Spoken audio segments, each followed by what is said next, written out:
boa noite a todos. Muito bom estar aqui. Agradecer aí, primeiramente, o convite do professor Fábio, né? Já nos conhecemos lá na Federal de Santa Catarina, jogamos bola junto. Se ele mentiu aí para vocês que jogava bem, mas batia mais do que, olha, o Rob era bravo. Parabenizar também a apresentação do Adroaldo, né, da Macafé, cumprimentá-lo. Faz tempo que não nos vemos, né, Adroaldo?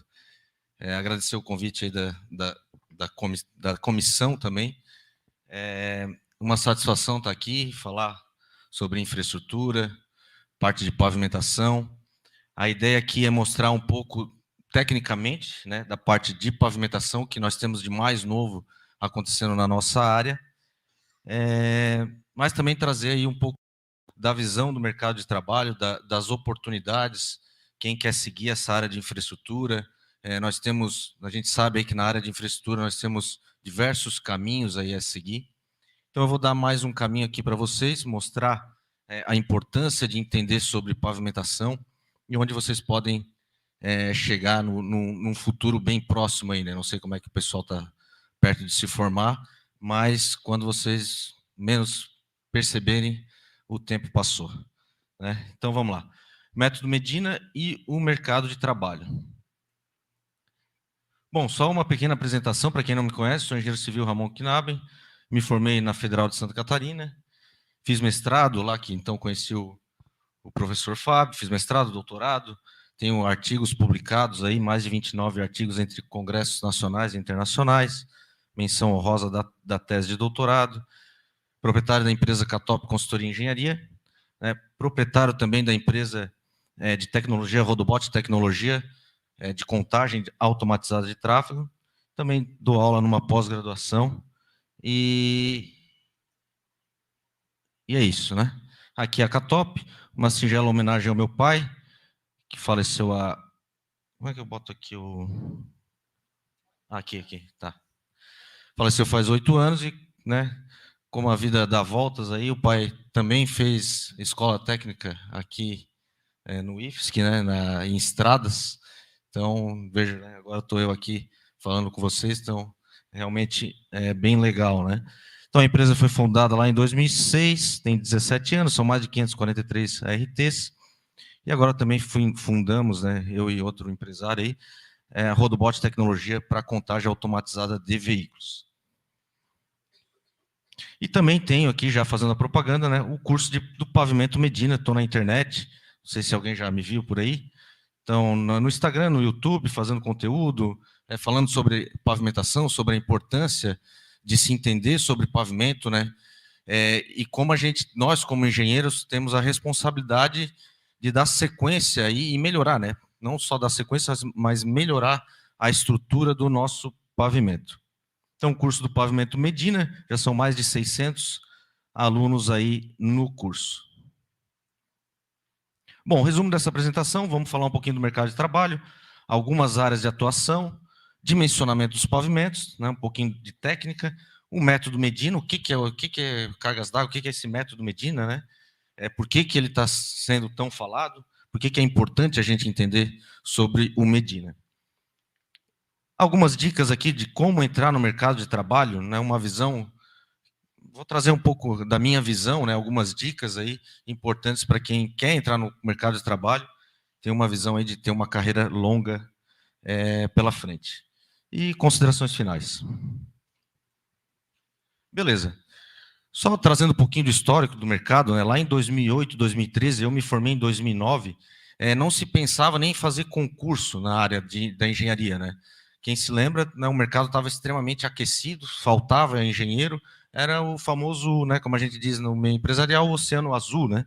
Então, o pessoal saía já da universidade com um emprego ganhando na época, eu me lembro ainda que na época o engenheiro ganhava 12, 10 mil reais na época, então 10 mil reais na época, imagine quanto é que seria hoje, né? Tanto é que colegas meus que se formaram comigo lá em 2009, alguns fizeram concurso da Casan, do TJ, e a gente, né, meio que o pessoal ria da cara deles, pô, você vai ganhar só isso aí. Aí depois de um tempo veio a crise, aí eles ficaram rindo de nós, né? Mas aí a coisa meio que é cíclica. Então, depois, né, como veio a crise, em 2015, aí, bom, não vale desaceleração da economia, muitos profissionais, poucas oportunidades, começou-se aquela história, né, de o engenheiro recém-formado sai da universidade, né, estuda os 5 anos lá para não trabalhar com engenharia, né. Aí, também, isso é uma coisa que eu percebo de alguns estudantes, de algumas pessoas, né, começou-se a ter um pensamento de que a universidade, a faculdade, ela é um direito do cidadão. Na verdade, a gente adquire, é um dever, né? Então, nós temos o dever, fazendo uma universidade, né, fazendo uma faculdade, temos o dever de atender a sociedade da melhor forma possível. É isso que ela espera de nós, como engenheiros ou como médicos, né? Então, eu tenho a responsabilidade, não é um direito que eu ganhei, na verdade, um grande dever, e vou ser remunerado por isso, porque realmente eu ganhei uma grande responsabilidade nas costas. E os estudantes, a gente vê que muitas vezes não tem muita preocupação. Não é o caso de vocês aqui, que estão numa quinta-feira, né, escutando aí várias palestras, mas tomar cuidado com isso, que Netflix e videogame e muita festa tem, né, tem hora para tudo, isso aí não vai chegar a lugar nenhum. Aí depois o estudante recém-formado, ele está com medo, ansiedade e insegurança, e com razão, né, porque não aprendeu nada. Aí vem aquela figurinha que começaram a fazer piadinha, né, dos estudantes de engenharia, que, né, para virar o Uber, mas tenham paciência, né, não desistam, não traiam a sua namorada aí pelo Uber, né. Espere um pouco que vale a pena a engenharia, vai aos poucos, vale a pena. Bom, aí veio, né, depois dessa crise, de qualquer maneira, essas crises são cíclicas, porque na parte de infraestrutura, principalmente, ou na construção civil também, o Brasil precisa de infraestrutura, não tem como um país seguir sem infraestrutura. E no Brasil, principalmente no Brasil, é um mar de oportunidades, porque se a gente pegar aqui, o Brasil tem, na parte de infraestrutura rodoviária, por exemplo, 61% das cargas são todas no modal rodoviário, então das cargas pesadas. Tanto é que quando, né, tem a greve dos caminhoneiros, por exemplo, né, é um setor que parou para o Brasil, porque justamente, né, eles estão carregando tudo que a gente precisa pelas nossas estradas. E na parte de passageiros nem se fala, né, 90% do tráfego é de passageiros. Não vamos entrar no mérito aqui se nós deveríamos ter mais rodovias, evidentemente que sim, mas o fato essa é a realidade, né? Então, essa aqui é a realidade. Então, é um mar de oportunidades aí para quem trabalha com rodovias. E sem falar que, pasmem vocês, isso é um número bem alarmante, alguns já devem ter visto, mas o Brasil ele possui aí 1.720.000 e uns quebradinhos ali de quilômetros de rodovias, e apenas 12,4 são pavimentadas. Então, veja, o Brasil é gigante, né? Tem muita rodovia. Só que contabilizando, né, essas rodovias que não são nem abertas, né?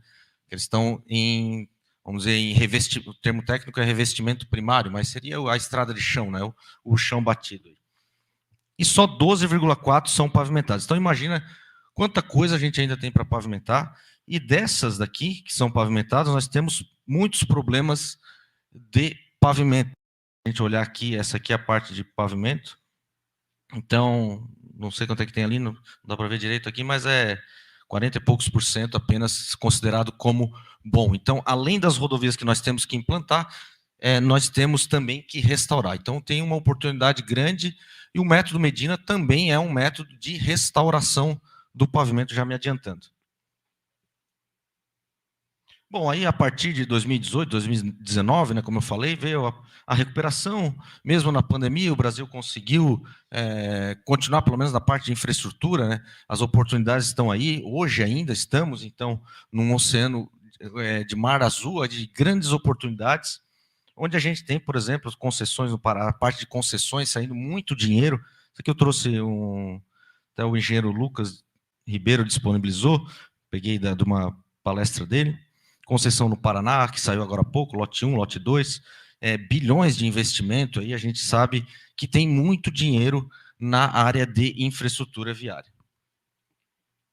Certo? Aí, graças a Deus, voltamos para o mar de oportunidades, E quem está pleiteando entrar nessa área vai ser muito bem-vindo, é uma área muito boa, tem muitas áreas de atuação nela, como vamos ver. Aqui eu só trouxe um pouquinho puxando para o lado de rodovias, né? Aqui saiu salário.com, é a fonte. É a média salarial dos engenheiros, uma comparação entre os engenheiros da construção civil e da área rodoviária. Então, aqui dividido por alguns estados, né? Aqui é a média, aqui o teto. Né, vejo aqui que a média, por exemplo, em São Paulo, R$12.000, e aqui em São Paulo, para a construção civil, R$8.800. Bom, algumas áreas de atuação da engenharia rodoviária. Então, nós temos aí diversas áreas que vocês, futuros profissionais da área, podem se encontrar ali, né? Então, a gente pode trabalhar com projetos, né? O Adroaldo falou agora bastante de projetos de contenção, né? Dimensionamento dos muros, do muro de gabião, enfim. Isso tudo entra aqui na parte de projetos. Então, vocês não vão fazer só isso aí que o Adroaldo falou, mas vão fazer parte de terraplanagem, projeto geométrico, enfim, o próprio projeto de pavimentação aqui que a gente vai falar, projeto de drenagem. Então, tudo isso aí entra aqui na parte de projetos. Depois tem o pessoal que fiscaliza. Então, o pessoal que vai fiscalizar as obras, né, a parte de consultoria, fiscalização. Então, é também uma área muito importante, porque o engenheiro ali ele está assinando, né, ele está se comprometendo com milhões de reais. São obras de milhões e milhões de reais, então tem que ter profissionais de qualidade, com responsabilidade, que entendam tecnicamente, para poder fazer essas fiscalizações, assinar, né, e por isso são bem remunerados, né? Alguns profissionais nessa área são muito bem remunerados por conta que eles estão cuidando de muito dinheiro, né? Conservação e manutenção, parte de execução, aqui é para aquele profissional. Execução é um cara mais dinâmico, né? Tá para lá e para cá, correria é bem grande, todos são correria, né? Tudo é correria no fim, né? Mas assim, o cara da execução, o bicho vai pegar forte. Então, aquele cara mais dinâmico, tá sempre, mas gosta de obra, né? Gosta de obra, gosta de estar na obra. Não que os outros não tenham que estar na obra, né? Sempre a gente tem que ter conhecimento de obra, mas o cara da execução é aquele que vai estar mais de perto na obra. Parte de academia, então, poder se tornar aí professor, fazer um mestrado, doutorado, entrar em alguma universidade. Né? Parte de órgãos públicos, Caixa Econômica, agora o DR, o DEINFRA, né? Agora é a CI, né? Secretaria de Infraestrutura, DENIT, BADESC, enfim, prefeituras. E também tem uma área muito grande na parte de consultoria e perícia. Então, por conta de muitos problemas que vêm acontecendo aí, e por isso, né, se implementa hoje, está se implementando, já se implementou, na verdade, o método Medina, por isso o esforço da nossa área em implementar um novo método é por conta de muitos problemas aqui na parte de pavimentação, onde, né, o engenheiro pode também ter uma oportunidade aí de fazer os laudos, tem as perícias judiciais e se gabaritar nesse sentido. Bom, falar um pouquinho de dimensionamento, entrar na parte técnica e por que estamos indo para o método. Indo não, né? Já estamos também com o método Medina.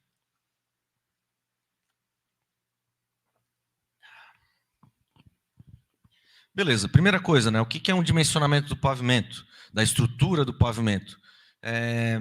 Determinar as espessuras da camada, de acordo com as solicitações, tendo a resistência dos materiais. É uma obra de engenharia, né? como uma edificação. Nós temos as cargas, temos as resistências dos materiais, e nós vamos dimensionar o pavimento de acordo com essa carga e a qualidade de cada material. Então, na área rodoviária, então, nós temos, geralmente, o que nós temos? O subleito. Como é que a gente chama a estrutura do pavimento, né?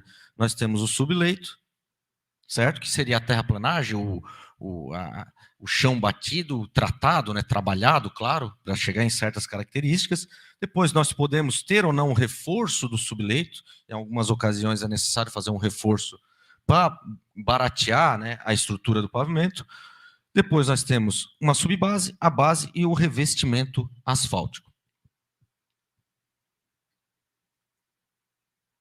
Bom, aqui só trazendo a importância do dimensionamento na área rodoviária. Isso aqui foi uma pesquisa grande que eu fiz há algum tempo, lá no curso, no meu curso completo, também no Instagram, uma série de pessoas responderam, perguntando qual eram as disciplinas mais importantes que eles consideravam, né, que esses profissionais consideravam. Isso aqui são profissionais, projetistas, executores, enfim, pessoal também de gestão, né, empresários, e todos, a maioria, né, respondeu, quem ficou em primeiro lugar, na verdade, foi dimensionamento dos pavimentos. Por conta dessa...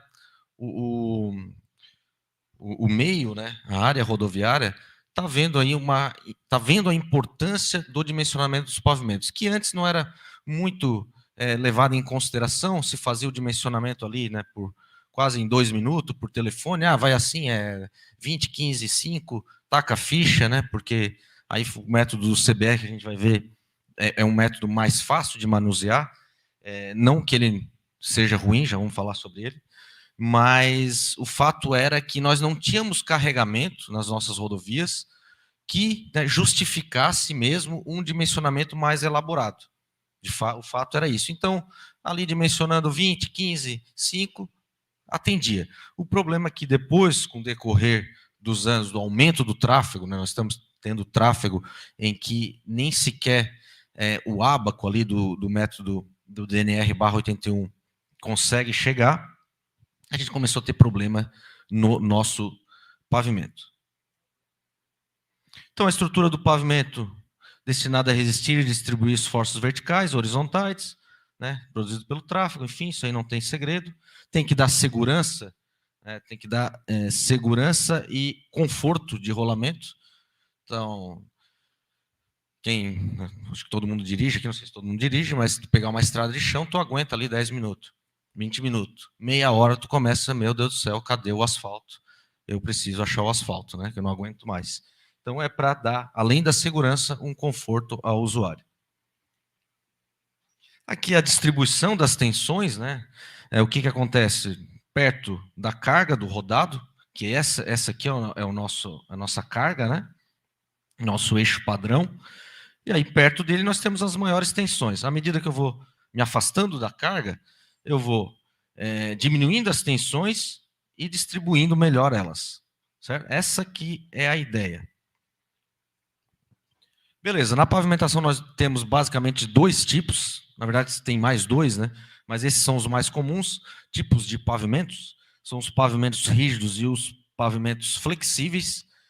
O método Medina e o método do DNR/81, né? O Medina veio para substituir o método DNR/81. A gente trata de pavimentos flexíveis e semi-rígidos.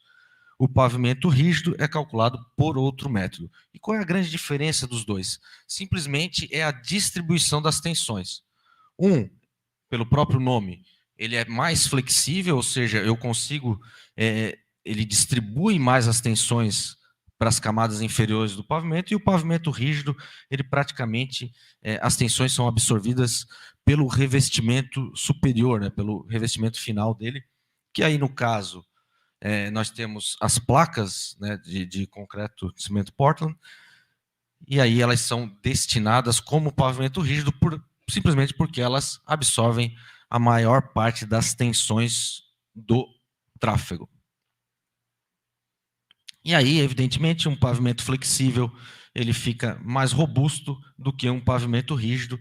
E a grande pergunta, né, qual é o melhor, qual é o qual utilizar? Isso aí depende de cada situação. O fato é que, se você dimensionar pelo rígido ou pelo flexível, tem que durar a vida de projeto que foi estipulado. Então, não tem que funcionar, né? Seja com um ou seja com outro. Bom, agora vamos falar um pouquinho do pavimento flexível, né? O que seria o pavimento flexível? Tem essa flexibilidade, nós queremos que ele tenha uma flexibilidade e um retorno, mas nós temos que limitar essas deflexões, porque senão o pavimento ele começa a entrar em fissuração. E o pavimento flexível, ele é flexível porque ele tem também aqui a mistura asfáltica como seu revestimento. O que é a mistura asfáltica? É o agregado britado, né? O agregado britado com uma certa granulometria, misturado com o ligante asfáltico, que é o derivado do petróleo. Então, mistura, né, faz essa mistura em usina, usinado a quente, nesse caso nós estamos trazendo. Temos outros tipos, né, de misturas asfálticas, mas aqui falando do concreto asfáltico usinado a quente, ele vai dar esse material aí que vocês estão vendo que a gente utiliza aí fora. Aí ele é compactado, né, então ele é misturado na usina, depois compactado, distribuído, depois compactado no campo. Bom, métodos de dimensionamento vigentes no Brasil. Então nós temos o método DNR/81, mais famoso, o método da resiliência, também esse não é tão utilizado, uma análise mecanicista, que faz um pré-dimensionamento aqui, depois faz uma análise mecanicista, e o novo método de dimensionamento mecanístico empírico do Brasil, o Medina, que vai copilar todos os conhecimentos da parte da análise mecanicista, mecanístico, né? Já vamos falar sobre ele. E tem o procedimento AB de Pavers. E também eu esqueci de botar aqui o método esse aqui para pavimentos flexíveis, tá? Que tem o método do PCA 84 para o pavimento rígido.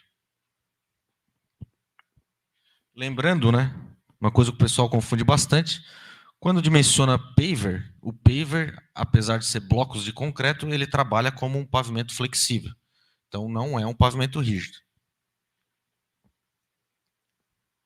Bom, método DNR/81, esse aí que alguns de vocês devem ter, não sei se aprenderam, né, mas é um método. O nome dele é, né, DNR/81, também conhecido como método do CBR, porque leva em consideração o ensaio do CBR para dimensionar as camadas do pavimento. Ele também é conhecido como ensaio do Murilo, porque foi o engenheiro Murilo que trouxe lá a versão de 2 métodos americanos.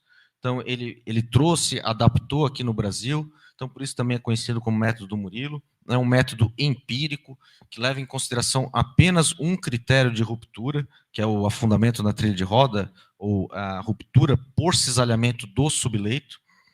Ele faz uma correlação empírica entre o valor do CBR lá do subleito com a máxima tensão cisalhante desse solo.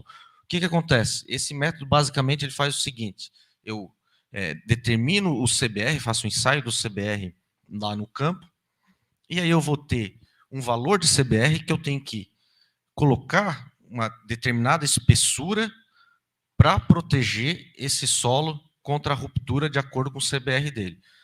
E é uma estrutura granular.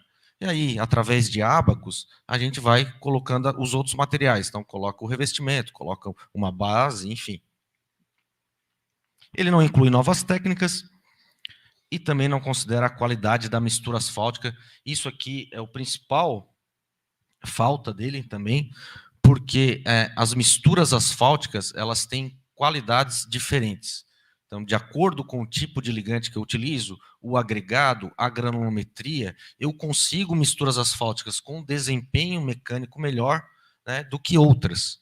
E isso este método não consegue levar em consideração. Então, por exemplo, né, por quê? Porque a espessura de revestimento ela está relacionada apenas com o tráfego, que é o número N. Não sei se vocês recordam o que seria o número N, né? O número N é o número de solicitações do eixo padrão que passa na rodovia, que vão passar na rodovia, do eixo padrão de 8,2 toneladas, certo? Então, basicamente, se faz uma contagem de tráfego, depois se transforma aquele veículo que tem diversos eixos num dano, aquele veículo ele causa um dano equivalente a X vezes esse eixo padrão rodoviário de 8,2 toneladas. Certo? Então aqui, basicamente é um ábaco, ele é bem simples, né, esse método. Tu tem o N, tu tem o CBR e o N, ó. Eu consigo só vir aqui e determinar a espessura do pavimento só tendo o CBR e o N. Agora é o seguinte, né, sempre é importante falar isso. Esse é um método ruim de hipótese alguma. Para aquilo que ele foi criado, ele funciona muito bem. Então, durante anos, ele foi um método super utilizado aqui no Brasil.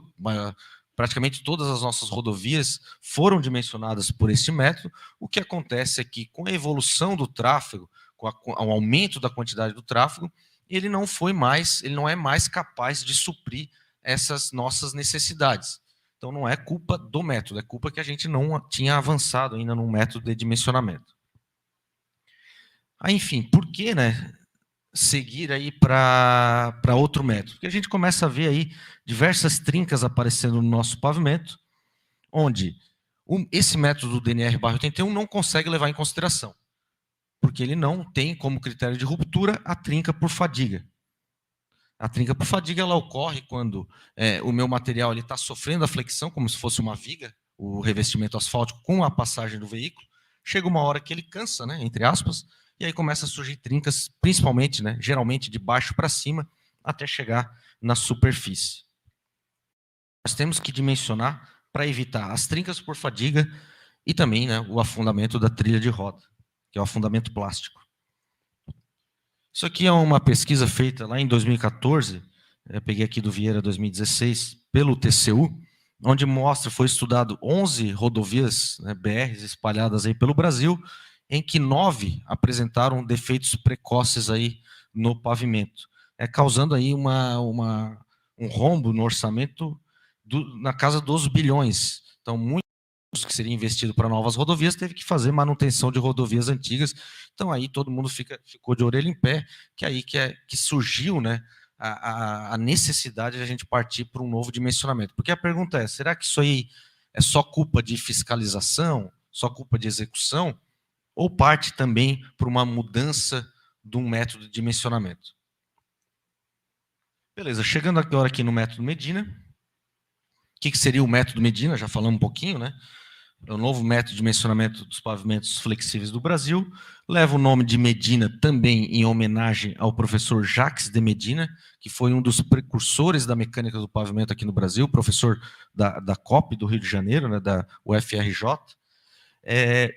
E aí, o método Medina ele surgiu de uma parceria entre o DENIT, a COP e o CEMPES, o Centro de Pesquisas da Petrobras. E aí eles criaram a rede temática de asfalto, com várias universidades. Então, a gente estava inserido nisso lá a Federal de Santa Catarina estava inserido nisso. Por conta disso, eu também estava bem perto do programa, E aí também o DENIT e a COP fizeram uma TED em 2014 para que a COP desenvolvesse, junto com essas universidades, um novo método de dimensionamento. Aí foram feitas pistas experimentais, Brasil afora, então, enfim, uma série de pesquisas aí. Como é que funciona o método, O método de dimensionamento nacional, ele é considerado mecanístico, empírico, porque leva considerações sobre a análise das tensões e das deformações do pavimento, mas também tem uma parte empírica, levando também em consideração aquilo que acontece no campo. Então, tem um fator campo-laboratório, que no método Medina é chamado de função de transferência.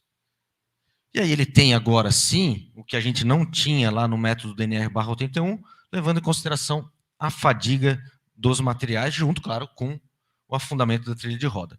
Ele é um software, ele é um método que traz um software de dimensionamento para nos ajudar, mas ele não é só um software para clicar botão, ou ficar clicando o botão ali. Ele traz por trás várias metodologias, várias normas por trás dele, certo? Então, o software ele foi desenvolvido lá pelo Felipe Franco em 2007, na sua tese de doutorado. Ele é um software gratuito, evidentemente é um método nosso, do Brasil, é um método totalmente brasileiro. Pela primeira vez nós temos um método totalmente brasileiro e que leva considerações das pistas experimentais do Brasil. E o software foi desenvolvido pelo governo, pelo dinheiro público, Então é nosso. Então ele está lá disponível para ser baixado no site do DENIT. Leva em consideração novos ensaios. Então ele tem um módulo de resiliência, um ensaio de fadiga para justamente verificar esse comportamento do revestimento asfáltico ou dos materiais que têm coesão. No caso, quando a gente tem, por exemplo, um solo cimento ou uma BGTC, que é uma brita graduada tratada com cimento, enfim.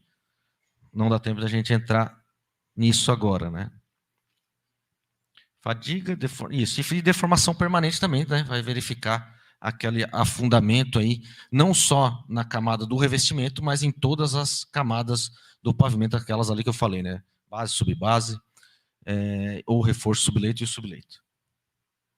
Bom, aqui tá a cara do software, né?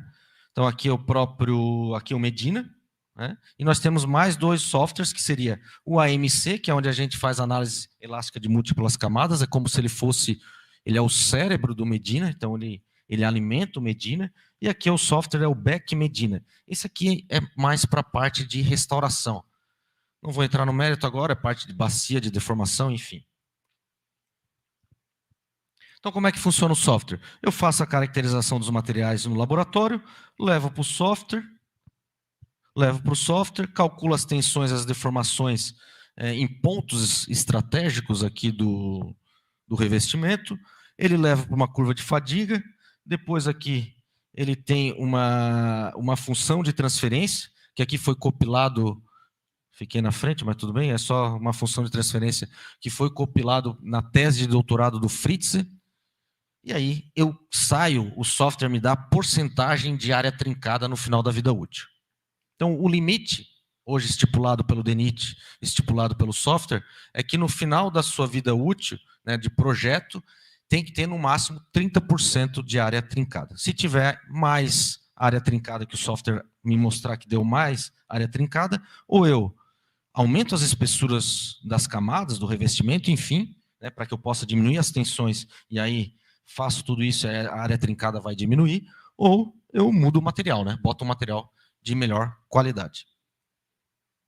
Beleza, são mais de 40 normas, então não foi só um software que foi mexido aí pelo DENIT, foram mais de 40 normas entre novas e atualizadas. Então, se vocês entrarem lá na coletânea de normas do DENIT, tem várias normas atualizadas. E também nós já temos um estudo para elaboração de projetos, né, com a implantação já do Medina. Isso aí já é a própria oficialização do método Medina. Bom, e qual é a vantagem, né?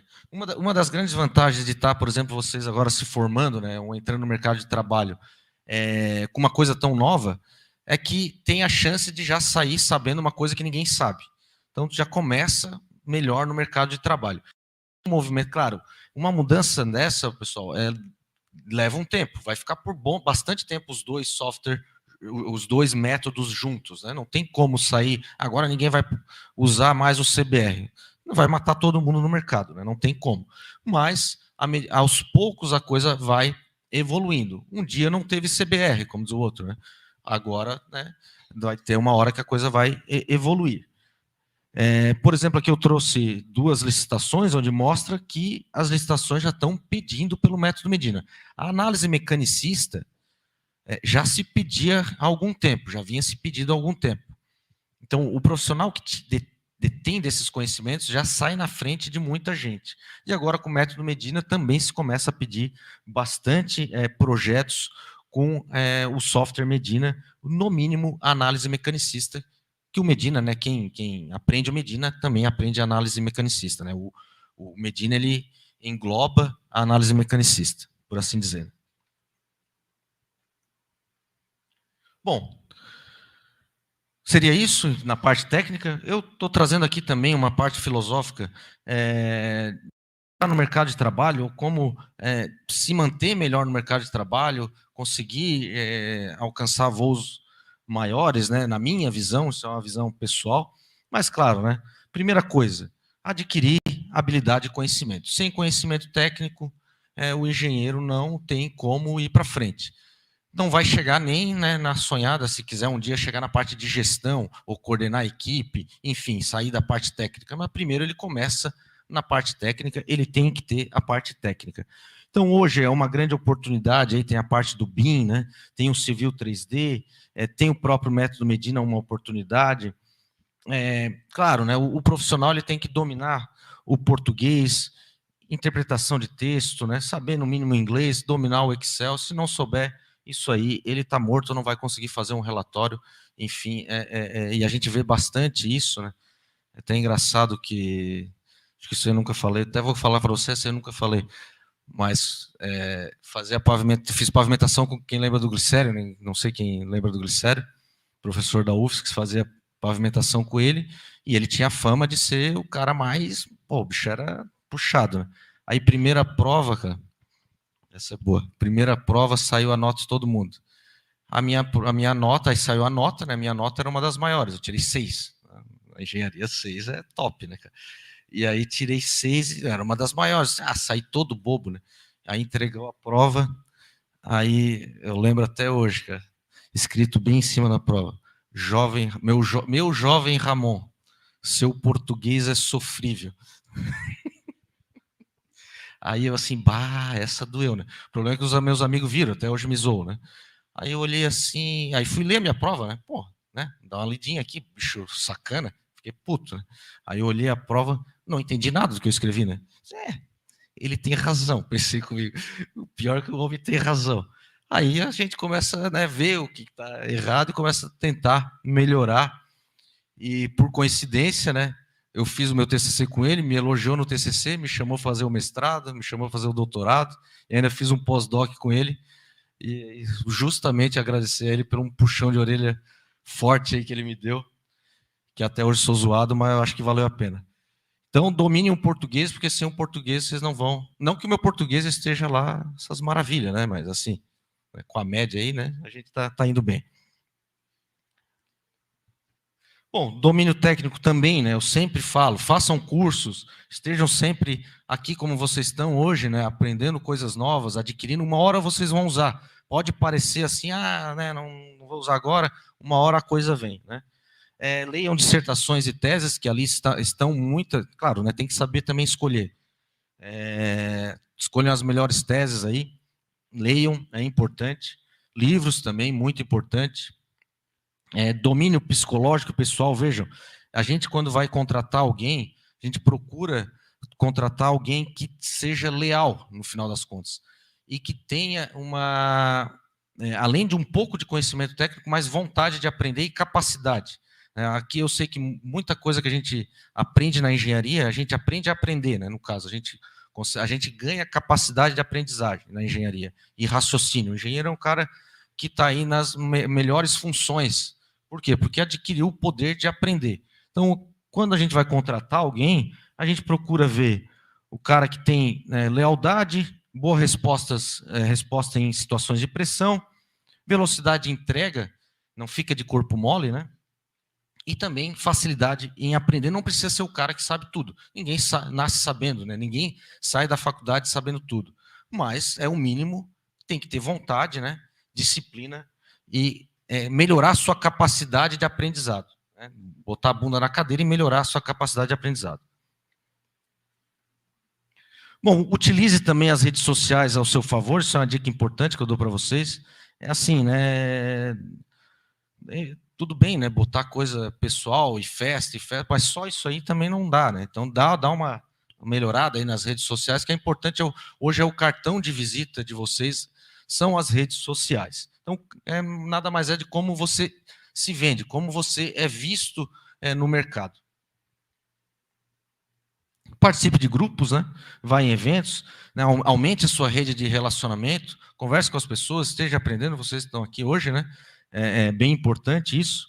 Aqui é o pessoal, botei aqui uma fotinho do pessoal no Sila, lá no Uruguai. Aqui está o Glicério aqui, ó. Outra coisa, né? Se possível, comece a trabalhar, mesmo estando na universidade. Eu sei que muitos já trabalham. E cole, né, do lado de um bom profissional de engenharia. Pergunte, a hora de perguntar é agora, de não ter vergonha. Que essa é a oportunidade de você aprender e sugar, né, o máximo, do bom sentido, daquele profissional que está do seu lado. Né? Aproveite cada minuto aí para aprender. Botei aqui do Seu Madruga, só para dar uma brincada, né, que ele fala, não existe trabalho ruim, ruim é ter que trabalhar, mas a verdade é que ruim é não ter trabalho, né? Ficar ocioso é triste. Na verdade, ruim é não trabalhar. Outra coisa que eu trago que é importante, né? Isso aí que está acontecendo muito, eu vejo bastante, já me peguei nessas armadilhas, por isso que trago para vocês aqui, talvez possa ajudar, talvez não.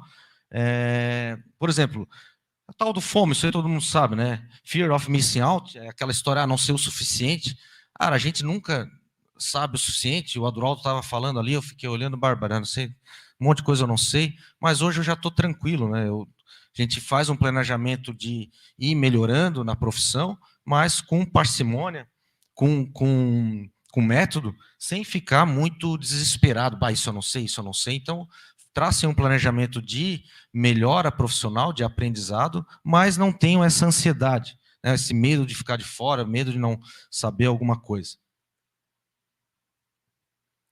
Outra coisa que eu vejo assim, que também me pegou por um tempo, o tal da busca pelo propósito, né? Buscar a sua felicidade no trabalho.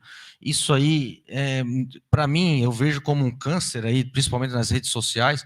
Tem muita gente vendendo um sonho de que o trabalho, você vai se realizar no trabalho, né? Claro, não vai fazer uma coisa que não goste, mas assim, trabalho dá trabalho. Se não fosse trabalho, era lazer. Então, trabalho é para te ganhar dinheiro, fazer a coisa bem feita, servir o próximo e, né, sustentar a família, enfim, é isso. Então, não tem muito essa história de, vou buscar o meu trabalho e vou sonhar, vou fazer a melhor. Aí fica, né, fica a gente fazendo 5 faculdades, porque nunca se encontra. É que, na verdade, está buscando uma felicidade vazia, vaga, não é ali. O trabalho não é para isso, o trabalho é para dar trabalho. E o trabalho dá trabalho, tá? Já vou avisando bastante. Então não é para ser gostosinho. Nem o Cristiano Ronaldo, que joga bola, né, ele está lá, ele faz só o que ele gosta. O atleta, na verdade, é absurdo. Sabe que o pai o pai jogava bola também. Ele fez teste no Avaí, né? Aqui, quando ele estava aqui fazendo a estrada, o curso de estrada, o meu tio convidou ele para jogar no Avaí, treinou 3 dias. Ele assim, não, vocês estão malucos. E o Avaí ainda não era o Avaí hoje, né? Na época não era, estava na Série C, alguma coisa assim. E ele disse, não, vocês estão malucos, os caras são loucos. O treinamento é insano. Eles acham que é o quê? Vai jogar bola e vai só jogar bola. Os caras estão loucos. Bom, enfim, é isso aí. Então, a busca pelo propósito é sempre o outro, né? Buscar ajudar. Aí vai chegar uma hora que tu está fazendo um negócio tão bem, fazer bem aquilo que você faz, que aí você vai, até que eu estou fazendo esse negócio bem feito, até que está legal. Aí pronto, aí veio o propósito. Então, é na ação que você encontra o sentido da vida. Então, não interessa muito o que você vai fazer, se é engenharia, medicina, o negócio é fazer a coisa bem feita. Outra coisa, né, que isso aí também é um caos, dizem que a rede social que mais gera ansiedade ansiedade, né? Tristeza nas pessoas, isso aí é uma pesquisa, é o LinkedIn, né? Porque lá o LinkedIn, todo mundo é bem sucedido, né? Todo mundo foi promovido, tem o melhor emprego, né? Daqui a pouco eu vou botar que eu estou palestrando, aí nós, entendeu? Então todo mundo é perfeito lá, só que aí o outro olha, se compara e fica meio, né, para baixo. Isso acontece bastante. Então cada um na sua realidade, cada um buscando melhorar a si mesmo, né? Eu gosto muito dessa frase de um filósofo espanhol, o Ortega. Eu sou eu em minha circunstância. E se não salva ela, não salva a mim. O que ele quer dizer com isso? Se eu não aceito as minhas circunstâncias, eu não me salvo, né? Eu não consigo progredir. Então, se eu fico o tempo todo, se eu, né, se eu nascesse na família tal, se eu fosse rico, não sei o que, não sei o que. Cada um nasce, né, naquela circunstância e tem que trabalhar a partir dela. Você está para fazer o que é melhor a partir das suas circunstâncias. E tem outra frase que eu também não gosto muito, que é aquela... primeiro é aquela ame o que você faz, você não vai ter que trabalhar, que eu falei anteriormente, que isso aí, né, é uma bobagem. Vai ter que trabalhar e vai dar trabalho. Claro, né, a gente busca o que mais se adequa às nossas habilidades, evidentemente. Outra também que estudou até tarde ontem, feriado todo, acordou cedo, hoje também, aguarde, em breve vão dizer que foi sorte. É que muitas vezes é sorte mesmo, né? Porque às vezes as pessoas, a sorte faz parte da realidade. Tem gente que trabalha a tarde toda, feriado, trabalha, tem gente pegando o metrô 5 da manhã, 4 da manhã, e não tem sucesso. Sucesso aqui, né, entre aspas, falando no sentido de remuneração. Então aí tu tá o quê? Falando isso aí, tu tá, né, falando mal dessas pessoas que todo dia trabalham até as 11 da noite, e por causa das circunstâncias delas, muitas vezes, elas não conseguem chegar a esse tal sucesso, né? Mas, claro, isso não pode servir como muleta também, né? Trabalhe no campo das possibilidades, dentro da sua realidade, e sempre, né? Planejamento de carreira. Já façam hoje um planejamento de carreira. Esqueça aquela história do deixa a vida me levar. Planejamento para 10 anos e execução diária, né? Planejamento longo, execução diária, né? O pessoal hoje, por conta das redes sociais, também, né? A gente ficou muito viciado no imediatismo. Então é importante, o futuro chega, tá, pessoal? O futuro sempre chega, então planejamento é importante a longo prazo. Beleza? É isso aí. Quem quiser me seguir aí nas redes sociais, tá o QR Code, Engenheiro Kinabe.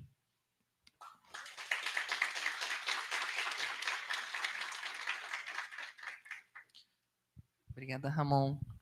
A gente vai passar agora para um momentinho, 2 perguntinhas também, porque o pessoal quer ir para o intervalo, né? Mas vou fazer uma pergunta para ti que está no YouTube, do pessoal que está nos assistindo em casa, e depois vou abrir mais uma pergunta aqui no auditório também. No YouTube, a Amélia pergunta assim, ó, como resolver o caso do terreno borrachudo em rodovias? Opa. Então, a parte de borrachudo, o que quer dizer esse termo, né, para quem não conhece? É quando o pavimento ele passou da umidade ou tem um pavimento muito flexível. Então, tu passa com um caminhão, por exemplo, por cima dele, ele dá ele afunda e depois volta, né? Ele chama de borrachudo. Na verdade, isso aí, ou tem que fazer uma remoção desse material, não tem jeito, ou tu vai tratar ele com algum estabilizante químico, mas geralmente o pessoal faz a remoção dele, bota um agregado, um rachão, né, alguma pedra detonada do tipo, ou alguma solução aí da Macaferre de contenção, se for, né, um caso de um solo mole, né, com muita espessura, muita profundidade.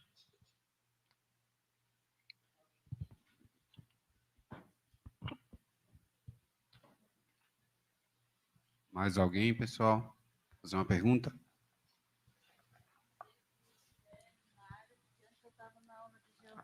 Tá com a camisa do Criciúma. Não, a dúvida que eu queria perguntar é sobre, tipo assim, as pontes, elas englobam junto com as rodovias de construção e, tipo assim, se antes das construções elas passam por análises de, tipo, topografia ou soldagem antes, ou é o DENIT que libera essas construções? Não, então, a ponte também faz parte da infraestrutura viária, né? Só que aí é parte de estruturas. Então, o pessoal de estruturas que vai fazer o projeto da ponte, aí tem os pilares, enfim. E aí, né, geralmente, quando a gente faz um projeto rodoviário, se há necessidade de uma ponte, no meu caso, na empresa de engenharia que a gente se terceiriza, né? Traz um profissional que vá fazer o dimensionamento dessa estrutura da ponte. Não entra como pavimentação, mas não entra na parte de estrutura da pavimentação, é na parte estrutural aí de como se fosse uma edificação no fim, né? Mais ninguém? Não, só para encerrar aqui, eu achei bem interessante a forma como o Ramon conduziu a palestra. Coincidentemente, quem é meu aluno sabe que de vez em quando eu gosto de comentar algumas coisas assim que envolvem, fugindo um pouco da técnica em si, né? O Ramon começou com essa ideia do que a gente espera, né? Terminou com propósito. Então, acho que muitas vezes a gente vai precisar resolver esses nossos problemas internamente, com o que cada um tem, e esse link que ele fez ficou bem legal, né? Então, não foi nada combinado, mas eu gostei muito dessa abordagem que ele fez, assim, de estimular, né, indo além da engenharia, de chamando atenção para algumas coisas que a gente fica com rede social, coisas que ficam te absorvendo de maneira negativa. De novo, quem é meu aluno sabe que de vez em quando a gente conversa sobre isso, então absorvam isso, tragam isso para a vida, isso vai refletir, consequentemente, no seu futuro profissional, né? Você precisa estar bem com você para você ter uma boa profissão, um bom relacionamento com uma outra pessoa também, tá?